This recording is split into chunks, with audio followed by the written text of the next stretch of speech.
Douglas Bickford. It is the May 21st,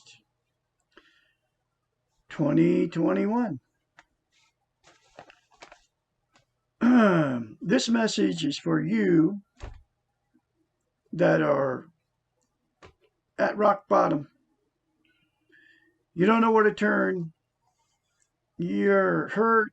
You're in pain. You're confused. You have no idea what you're going to do.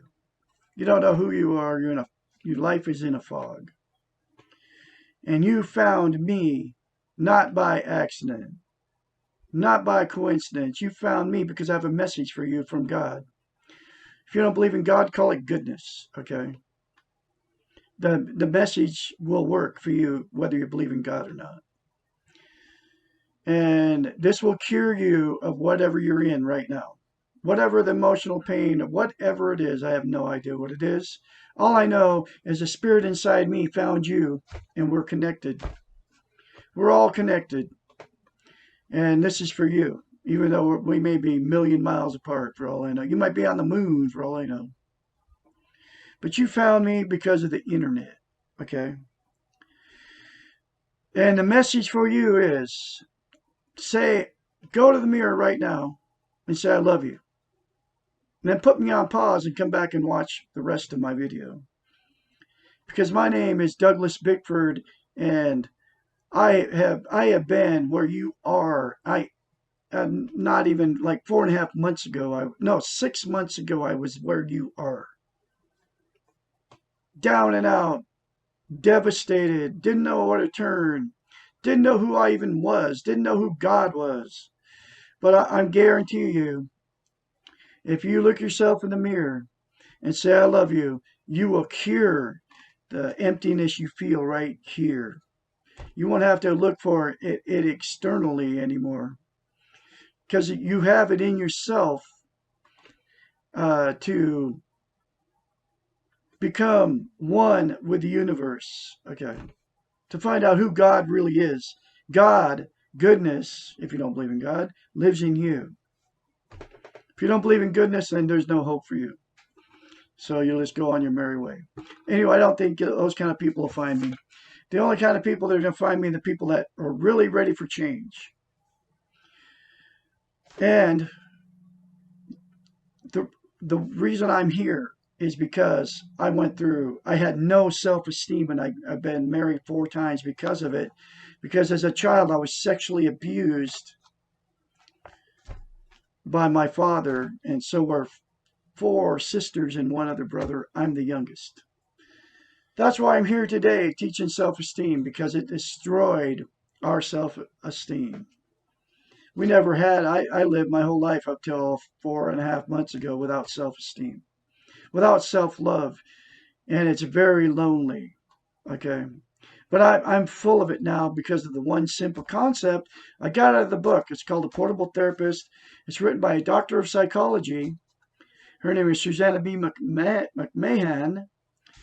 And I'm absolute. I have it now because of the one simple concept I just told you. Okay? And I'm the only one on the internet teaching how to attain self-esteem very rapidly, very quickly. Because they don't want us to have self-esteem. Because then we will not buy all the stuff that they want us to buy. We won't take their prescription psycho pills. Because I have the cure for alcoholism. I have the cure for drug addiction. I have the cure for relationship addiction. I have the cure for marriage problems. I have the cure for every personality disorder out there, unless you're literally crazy, mentally ill. Your brain isn't working right. I have the cure for depression. And the cure is saying I love you in the mirror. And everybody has made it complicated. All the good looking guru women on freaking YouTube talking about personality disorders. I have the cure for all the personality disorders: narcissism, codependency, bipolar. You know, you don't have to take antidepressants, folks. They're making money off of you. Okay.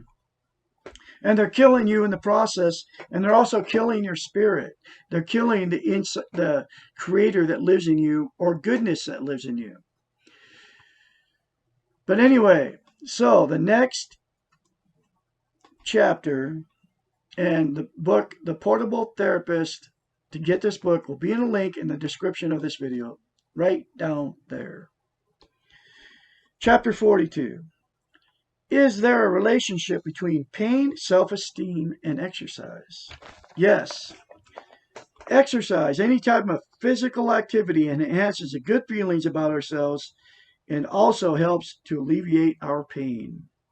It is much more difficult to feel terrible about yourself when you are moving about or doing an activity.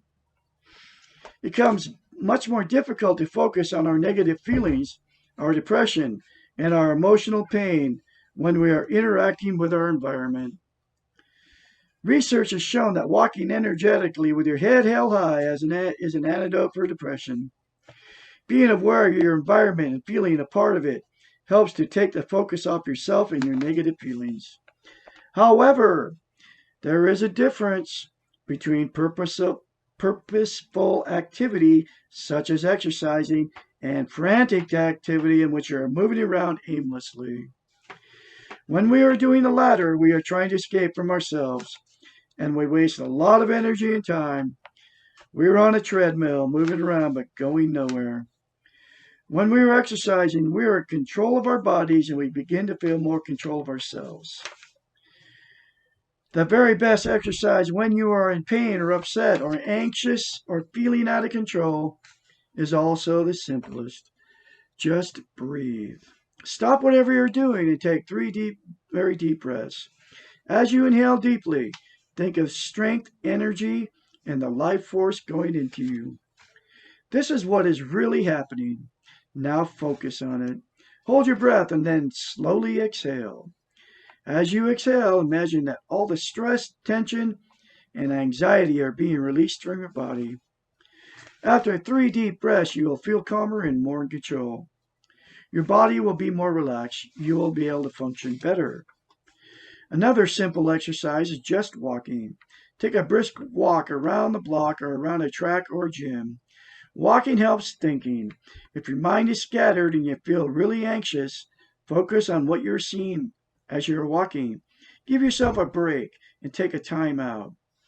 Some things cannot be solved immediately. Stop feeling that you're under pressure and must change what you're feeling. Allow yourself a little time to do something active. It will help. Self-esteem means loving yourself and taking care of yourself. When you are in a bad place, do whatever you can to get in a better place. Exercising is one tool to help you make the transition. Think about yourself when you're experiencing joy, how difficult it is to sit still, and how much natural movement your body makes. Passive exercise, such as meditation, also helps. Anything which temporarily take you out of yourself and allow you to observe objectively what is happening to you is an antidote to the anxiety and the pain of the moment. These things are not an escape and not a denial unless overused, but they do tend to lessen the helplessness and the hopelessness of the moment. Use them. They are tools that work. That's another chapter for you, folks. Just go out and take a walk. But, like I said at the first of this video, the very first thing to do is look yourself in the mirror. You got to get on the recovery road to mentally healing yourself from your emotional pain you felt your whole life. And this book will help you do it. And but by saying I love you in the mirror, it's going to start you on your journey to a better life and a less lonely life. But you got to say it every day and never stop. Say it the rest of your life. It'll take you 2 minutes a day to say I love you in the mirror. And the more you say good things about you in the mirror, the more that will happen to you. The good things will happen to you. Never say anything negative about yourself in the mirror, because you cannot lie in the mirror. As you're looking yourself in the mirror, you cannot lie to yourself because you're looking directly at you. And that's the reason it's so hard for you to look at yourself in the mirror and say, I love you. But you got to force yourself to do it the first time. And then you got to keep doing it. And I love Douglas Bickford. I mean, I love my inner child. I won't live in the past or the future. I will live in the now. I won't live in guilt. I will not live in anxiety, which guilt is the past, anxiety is the future. I accept and acknowledge all the emotional pain that I've caused over my 65 years. Okay. I accept, acknowledge, and take responsibility for it. I forgive myself for doing it. I won't make the same mistake again.